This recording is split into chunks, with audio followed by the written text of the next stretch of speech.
Susan McGovern is from Dublin, but has been living in Dundalk for over 40 years. On retiring from teaching, Susan demonstrated her strange mind by self-publishing 3 very different books. A factual book about urinary problems in cats, a novel called Vanished, and a collection of short stories about Alzheimer's.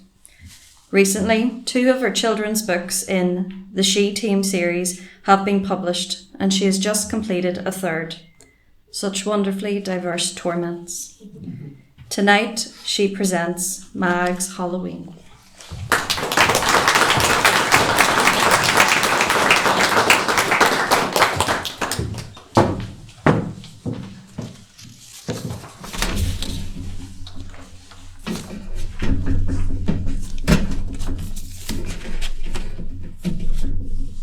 Mag's Halloween. Halloween is a nightmare for me. I am terrified of the noise of fireworks and bangers. I seem to hear them before anyone else even notices anything. They make me so scared that I end up shivering and shaking in terror in a corner before my masters even hear anything. As the noise becomes louder, I start to bark with a low, growly bark, which I hope will stop them, but it never does. I bark louder and louder, but the noise continues on. I know this type of barking probably hurts my owner's ears, but I have to do something to try and stop the racket, and barking is what I do best. When this does not work, I usually end up crying in sheer pain.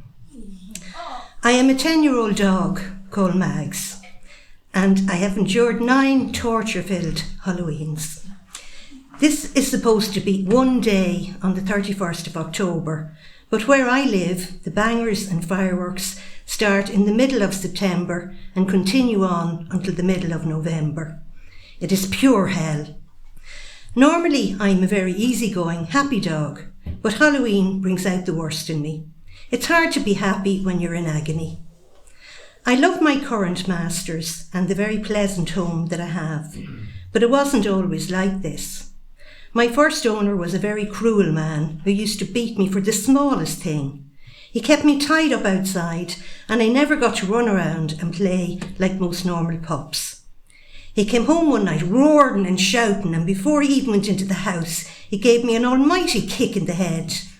I often heard people saying that they saw stars, and I used to think it was a turn of phrase, but I actually saw stars that night. The pain in my right ear was excruciating, and there was a sort of a ringing in that ear too.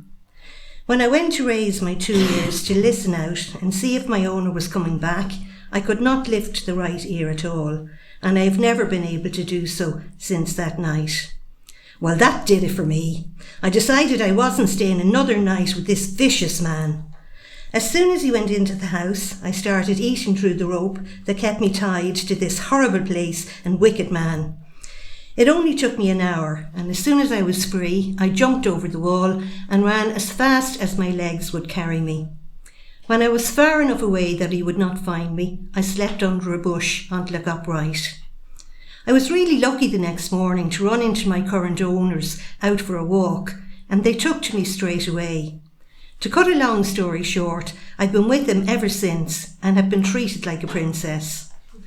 The only negative things in my life now are my right ear and Halloween, and these are very much linked since the pain in my right ear becomes almost unbearable when the bangers and fireworks start going off. My owners try their best for me, putting the TV and radio up very loud to try to drown out the sound of the bangers and fireworks and giving me treats to try to distract me. But none of this works, and I just become more and more agitated as the terrible noise assaults my ears. I sometimes put my paw up to my right ear to ease the pain, but it never does. When all efforts fail, my stress levels skyrocket, and my heart beats so fast that I sometimes think I will have a heart attack. If people knew the terror they were causing me and many other dogs, they might rethink their entertainment plans for Halloween. There must be many other forms of fun that people could enjoy that would cause no discomfort or pain to the helpless canine community and their families. And